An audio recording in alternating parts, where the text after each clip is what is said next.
સુરતના પાંડેસરા વિસ્તારમાં 4 દિવસ અગાઉ પોલિયોની રસી આપ્યા બાદ તાવમાં સપડાયેલા 3 માસના બાળકનું મોત થયું છે।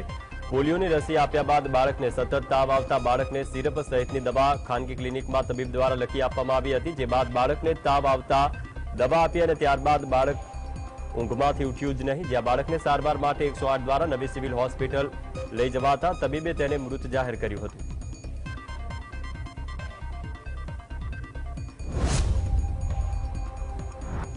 સુરતમાં કોંગ્રેસના નેતા અમિત ચાવડાએ એથર કંપનીમાં બનેલી ઘટનાને લઈને સરકારને આડે હાથ લીધી છે। અમિત ચાવડાએ કહ્યું છે કે એથર કંપનીમાં બનેલી ઘટનાને લઈને કોઈ કાર્યવાહી કરવામાં આવી નથી। જે જવાબદાર અને દોષિત લોકો છે તેવા લોકોને તપાસ સોંપવામાં આવી છે। સરકાર તરફથી કોઈ કડક પગલાં લેવામાં આવ્યા નથી। એથર કંપનીના લોકોની મિલીભગત સામે આવી છે તેવો આક્ષેપ છે।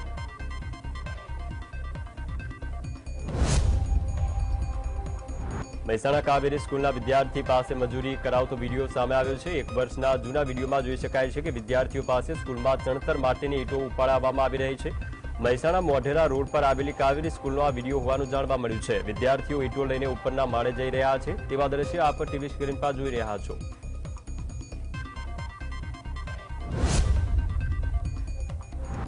રાજકોટ માલધારી આગેવાન અને કોંગ્રેસ સેવાદળના અધ્યક્ષે હાઈકોર્ટ ના જજને પત્ર લખ્યો છે। ઢોર ડબ્બામાં થતા પશુના મોતને લઈને પત્ર લખવામાં આવ્યો।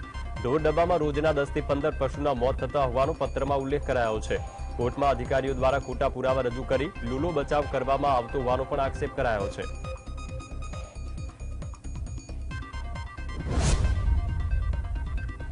સુરેન્દ્રનગરની ધાંગધ્રા સરકારી હોસ્પિટલની હાલત દયનીય બની છે। હોસ્પિટલમાં આ સુવિધાઓ સાથે 8 ડોક્ટરનો અભાવ જોવા મળ્યો છે।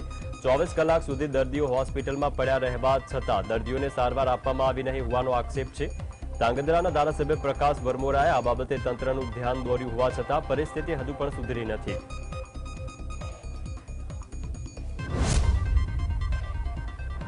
જેટકો વિદ્યુત સહાયકની ભરતી એકાએક રદ થઈ જતા ઉમેદવારો રોષે ભરાયા છે। વડોદરા સ્થિત જેટકો ખાતે મોટી સંખ્યામાં ઉમેદવાર રજૂઆત કરવા ભેગા થયા હતા। પોલ ટેસ્ટમાં ગેરરીતિ થઈ હોવાની આ શંકાને લઈને ભરતી રદ કરી દેવાતા હજારો ઉમેદવારનું ભાવિ અંધકારમય બની ગયું છે। ત્યારે આજે જેટકોના એમડીને રજૂઆત કરતા ઉમેદવારો એકઠા થયા હતા।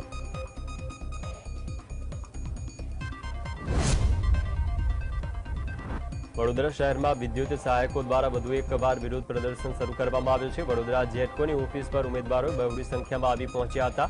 જેટકો દ્વારા 3 મહિના અગાઉ વિદ્યુત સહાયકની પરીક્ષા લેવાઈ હતી, જેમાં પાસ થયેલા 5600 ઉમેદવારમાંથી માત્ર 1291 વિદ્યુત સહાયકો જેટકોમાં નિમણૂક પત્ર આપ્યા બાદ અન્ય ઉમેદવારને નિમણૂક નહીં અપાતા ઉમેદવારો રોષે ભરાયા।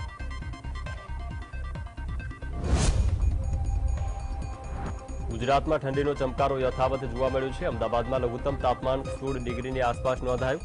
અમદાવાદમાં પણ ઠંડીને લઈને રાહદારીઓ ગરમ કપડામાં જોવા મળ્યા। કેટલાક લોકો ઠંડીના બચાવ માટે તાપણા કરતા પણ જોવા મળ્યા। છેલ્લા કેટલાક વખતથી લોકો સ્વાસ્થ્ય પ્રત્યે વધુ જાગૃત થયા છે।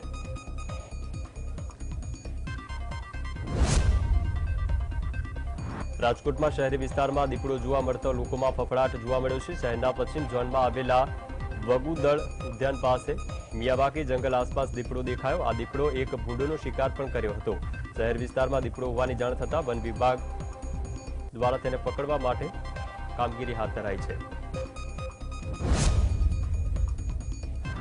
નવસારીમાં ચીખલી તાલુકામાં રાનબેરી કિલ્લા ગામમાં વન વિભાગે મૂકેલું પાંજરું શોભાના ગાંઠિયા સમાન બન્યું છે, કારણ કે બંધ હાલતમાં દીપડો અંદર કઈ રીતે પૂરાય તેવું ગામમાં ચર્ચાઈ રહ્યું છે। 10 દિવસથી પાંજરાનો દરવાજો બંધ રહેતા વન વિભાગના અધિકારીઓની બેદરકારી સામે આવી।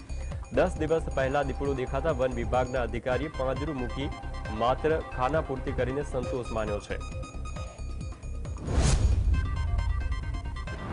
પાટણ એલસીબીએ ક્રિકેટ પર સટ્ટો રમતા 4 યુવકને ઝડપી પાડ્યા છે। આ યુવકો શહેરમાં આવેલી એક સોસાયટીમાં ક્રિકેટ પર સટ્ટો રમતા હતા અને તેમની પાસેથી મોબાઈલ, રોકડ રકમ, સટ્ટો લખવાની સામગ્રી સહિતનો 2,14,000નો મુદ્દામાલ ઝડપી પાડ્યો। પાટણ એલસીબીએ રેડ દરમિયાન મોબાઈલમાંથી બીજા 13 બુકીઓના નામ પણ શોધી કાઢ્યા છે।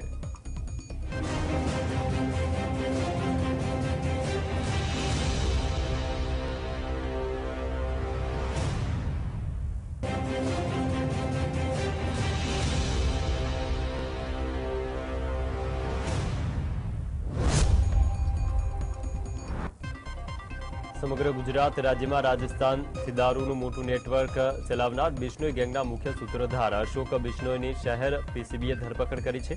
મળતી માહિતી અનુસાર બિશ્નોઈ ગેંગનો મુખ્ય આરોપી અશોક પુનમારામ બિશ્નોઈ ગુજરાતના અલગ અલગ જિલ્લાઓમાં દારૂ સપ્લાય કરતો હોવાથી તેની સપ્લાય ચેન તોડવા શહેર પોલીસ દ્વારા તપાસ શરૂ કરવામાં આવી હતી.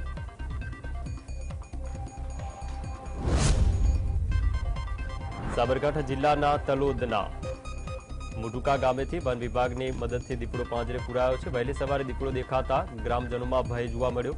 200થી વધુ લોકો ધારિયા દંડા સાથે દીપડાને ભગાડવા માટે પહોંચ્યા હતા.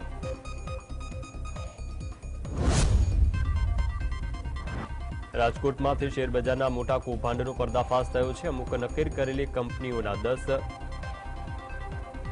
રૂપિયા જેટલી કિંમતના શેર 100 રૂપિયા સુધી લઈ જવાનું કૌભાંડ ઝડપાયું. સુરત, વડોદરા અને અમદાવાદમાં એસીબીઆઈ તપાસ કરતા રાજકોટમાંથી લિંક સામે આવી. રાજકોટના મોટા સનફ્લાવર બ્રોકિંગ કામ કરતા હર્ષ રાવલ નામના વ્યક્તિને ઝડપી પડાયો છે.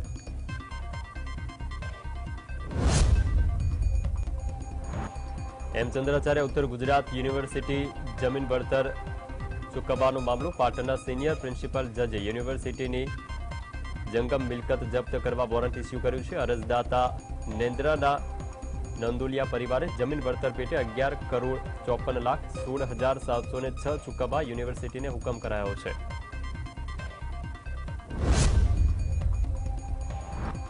રાજકોટ જિલ્લામાં હાર્ટ એટેકને કારણે વધુ એક વ્યક્તિનું મોત થયું છે.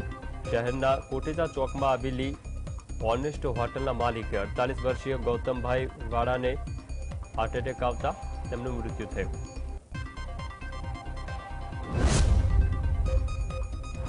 સમગ્ર દેશ સહિત રાજ્યમાં ધીરે ધીરે કોરોનાના કેસોમાં વધારો થઈ રહ્યો છે. ત્યારે ગુજરાતમાં કોરોનાના એક્ટિવ કેસોની સંખ્યા 13 થઈ છે.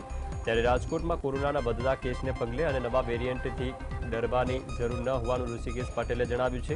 તો કેન્દ્રીય આરોગ્ય પ્રધાને પણ કોરોનાના કેસને લઈને સમીક્ષા કરી છે. સાયલામાં સુદામણા ખનીજ ચોરી બાબતે 40 લોકો સામે પોલીસ ફરિયાદ નોંધાઈ છે. જેમાં જુદી જુદી 2 ફરિયાદો નોંધવામાં આવી. જાસૂસી કરતા વોટ્સએપ ગ્રુપના 17 મેમ્બર ઉપર ફરિયાદ નોંધવામાં આવી છે.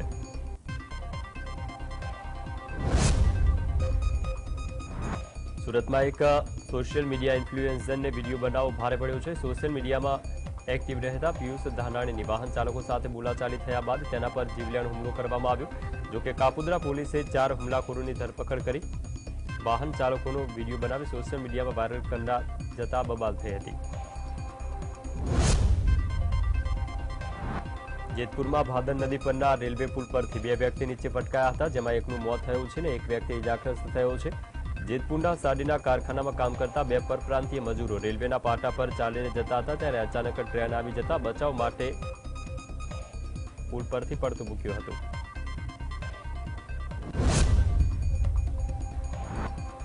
ચોટીલાના નાના મોરડી પોલીસ સ્ટેશનમાં પેટ્રોલિંગ કરી રહેલા પીએસઆઈ પર જીવલેણ હુમલો થયો છે. જ્યાં મોટી મોરડી બસ સ્ટેશન પાસે કેટલાક શખ્સોએ પીએસઆઈની જીપ પર પથ્થરમારો કર્યો. જેને કારણે પીએસઆઈને ઈજા પહોંચતા તેમને સારવાર માટે રાજકોટ ખસેડવામાં આવ્યા.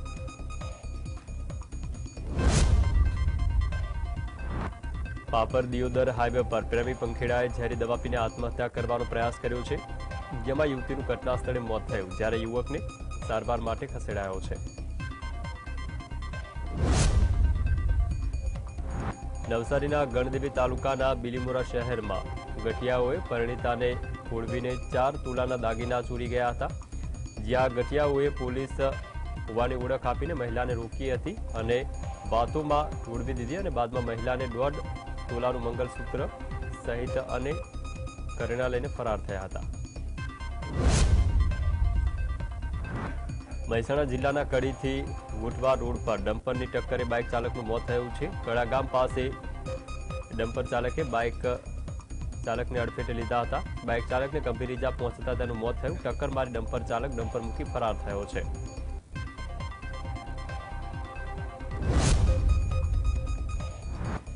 વડોદરા સેન્ટ્રલ એસટી ડેપોમાં આશરે 2 કિલો ગાંજા સાથે યુવક ઝડપાયો છે. એસટી ડેપોમાં શંકાસ્પદ હાલતમાં બેગ સાથે પસાર થયો ત્યારે સયાજીગંજ પોલીસને શંકાસ્પદ માદક પદાર્થ ભરેલી બેગ સાથે ખેડબ્રહ્માના યુવકને ઝડપી પાડ્યો છે.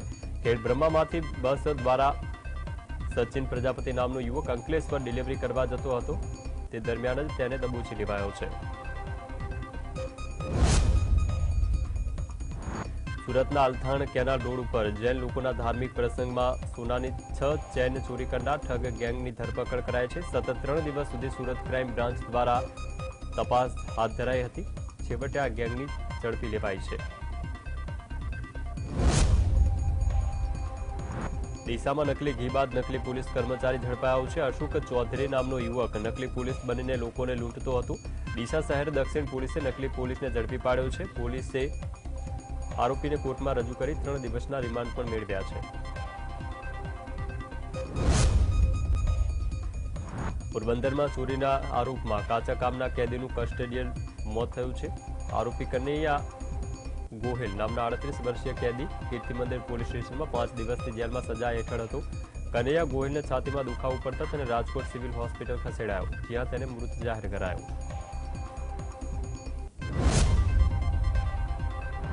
મૂળ જામનગરના અને હાલ અમદાવાદમાં રહીને MBBSના 3જા વર્ષમાં અભ્યાસ કરતા ધ્રુવ ઘાડિયા નામના વિદ્યાર્થીએ માનસિક તણાવમાં ગળે ફાંસો ખાઈને આપઘાત કર્યો છે।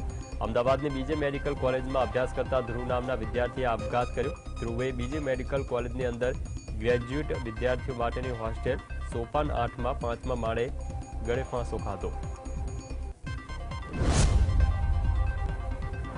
વડોદરાની ગ્રીન પાર્ક સોસાયટીમાં ઓનલાઈન ગેમ રમવાની લાયમાં યુવકને દેવું થઈ જતા તેને જીવ ગુમાવ્યો છે। ઓનલાઈન ગેમ રમતા દેવું થઈ જતા 2 સંતાનોના પિતાએ ગળે ફાંસો ખાઈને આપઘાત કર્યો છે।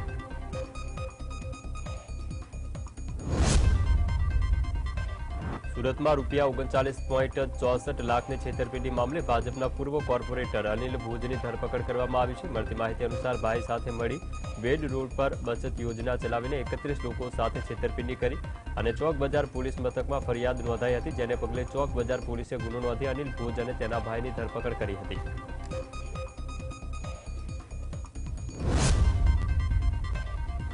સુરત મેટ્રોની કામગીરી દરમિયાન ગંભીર બેદરકારી સામે આવી, જ્યાં પાલનપુર જકાતનાકા પાસે મેટ્રોની કામગીરી ચાલતી હતી ત્યાં ખાડામાં યુવક ખાબક્યો હતો અને ત્યાંથી એક મૃતદેહ મળી આવ્યો છે। 2 દિવસ સુધી મૃતક ખાડામાં રહેતા મેટ્રોની કામગીરી સામે સવાલ ઉઠ્યા છે। બનાસકાંઠામાં વ્યાજખોરોનો ત્રાસ યથાવત છે, જ્યાં વધુ એક વખત ડીસા જિલ્લામાં વ્યાજખોરોના ત્રાસથી વસંતકુમાર નામના ખેડૂતે આત્મહત્યાનો પ્રયાસ કર્યો। ખેડૂતે આત્મહત્યાનો પ્રયાસ કરતા પહેલા સુસાઇડ નોટ લખી હતી। આ સુસાઇડ નોટમાં ત્રાસ આપનાર વ્યાજખોરે તરીકે મુકુંદ મહેતાને ઉલ્લેખ કર્યો હતો।